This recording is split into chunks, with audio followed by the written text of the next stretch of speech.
This video is only part of an unpaid, unbiased, in-depth review from an average rider's perspective, so check out the rest in the link below at thegoodride.com. If you want real advice, fill out the Me Harmony profile in the link below so I can help you properly. And if this video helps, please consider donating or buying through our links. Thanks for watching.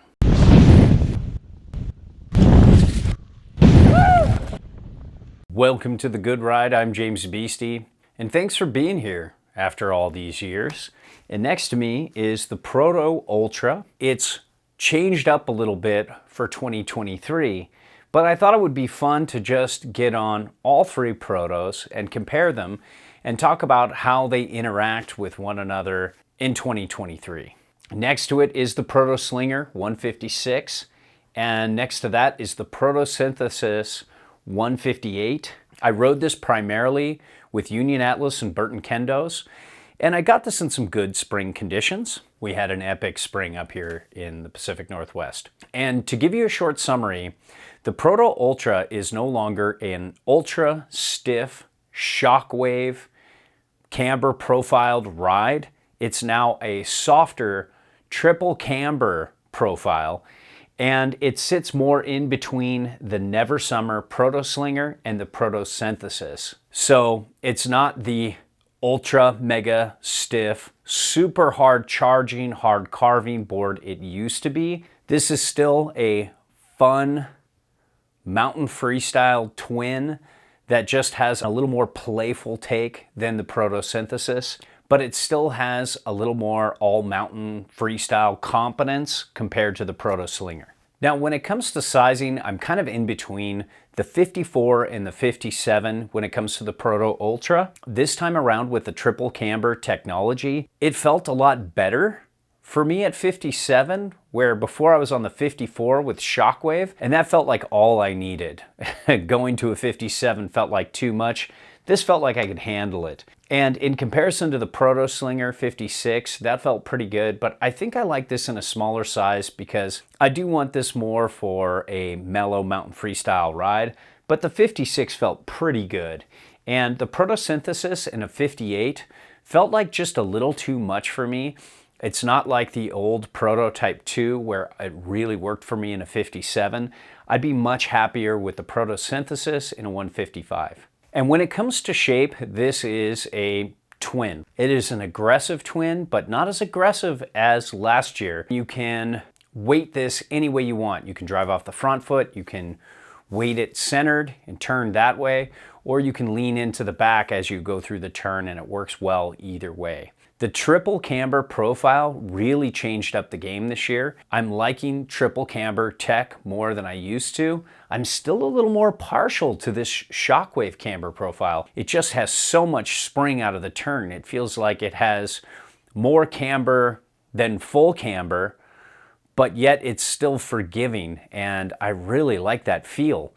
So this with a little camber between the feet, then going to some rocker and another camber in the tip and the tail, with the tip and tail not touching all the way back down, feels pretty stable, not like hybrid camber, but more stable than their hybrid rocker, especially their old rocker and camber, and especially their old ripsaw camber profile.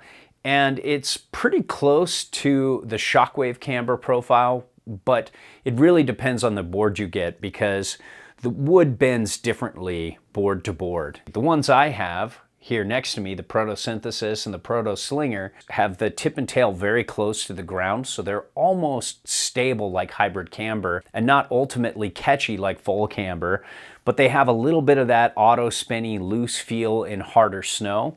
This has a little bit less of that, and it doesn't feel as locked in as the Proto Freeride, the triple camber technology freeride board that I tried last year. So I'm liking where they're going with this triple camber technology. It doesn't feel as aggressive and locked in, and it just feels a little more mellow versus the shockwave camber profile. All three though are forgiving, and an intermediate could get on these no problem. Anybody who likes to skid their turns can do that no problem with all three of these rides. And when it comes to edge hold, the grip is solid. It is a very competent hard snowboard. It might not be an ice specialist like some of the ultra disrupted side cuts have, but it's really good. If you see hard snow often, this could be a good friend. And so are the other two Protos, the Proto Slinger and the Proto Synthesis. They both hold a really good edge as well. Now let's talk flex. You can see it's a pretty stiff flex, especially between the feet. Then in the nose, there's a little more give, and same with the tail. Now let's compare it to the Proto Slinger here. You can see this is a much softer flex.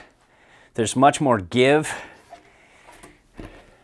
in the nose and tail. And overall, there's just a nice, smooth, easy flex. Now with the Proto Synthesis, this has about the same flex as the Proto Ultra. Gives a little bit more in the nose and tail.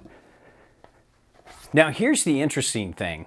In studio, under pretty lights, the Proto Ultra is still the stiffest, just by a little bit.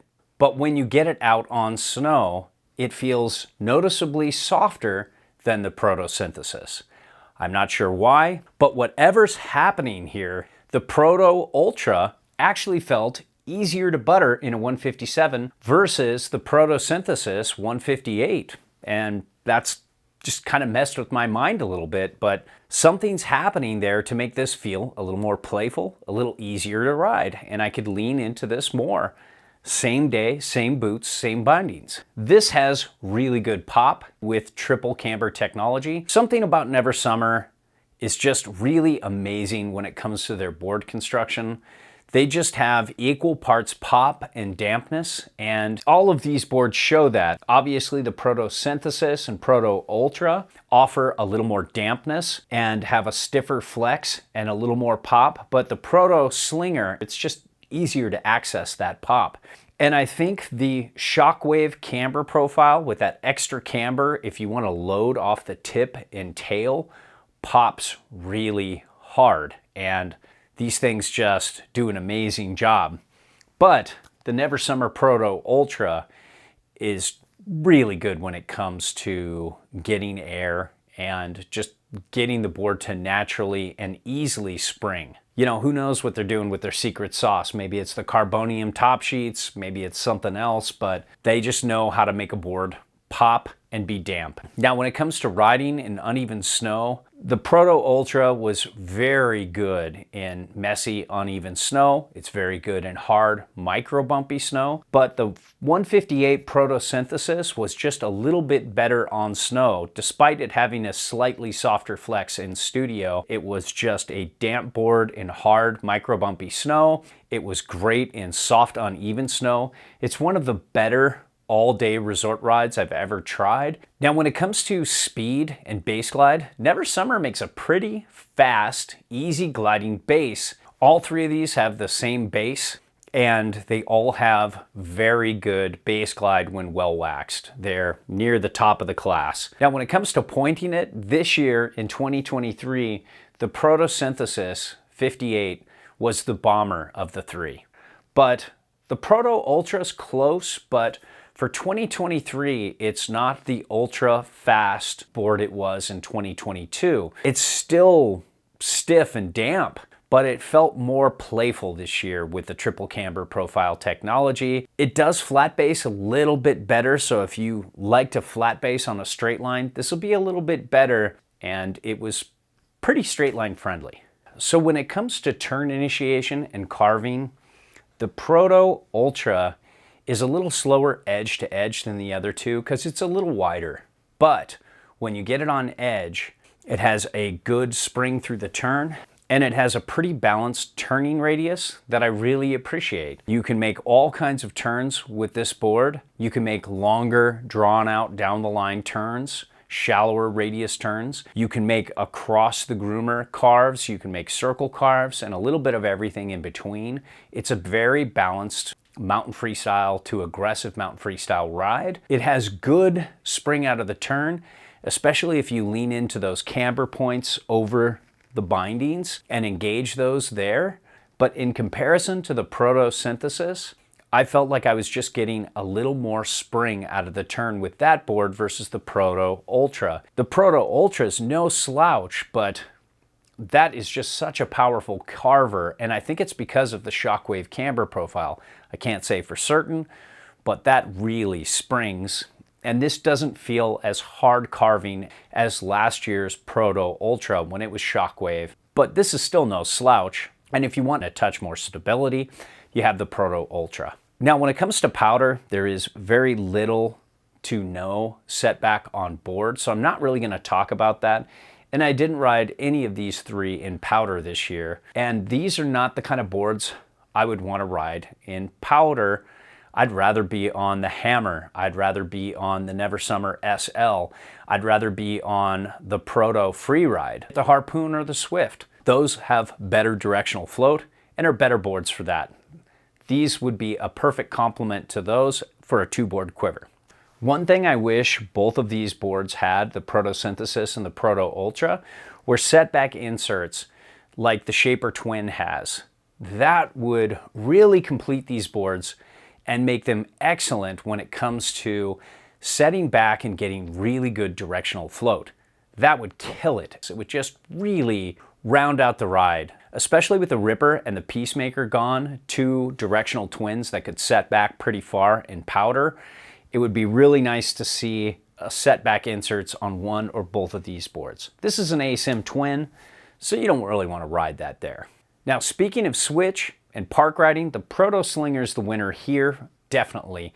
It's an ASIM twin. You have to set it up duck and ride it that way, but it feels so good either direction. It's the best out of all three of these switch. But the Proto Ultra and the Proto Synthesis are amazing boards when it comes to riding either direction. And if you like to go out and carve regular and switch, the Proto Ultra is a great solution. I'd probably choose the Proto Synthesis for that. But if you want a little more mellower ride on snow, you might really like the Proto Ultra too.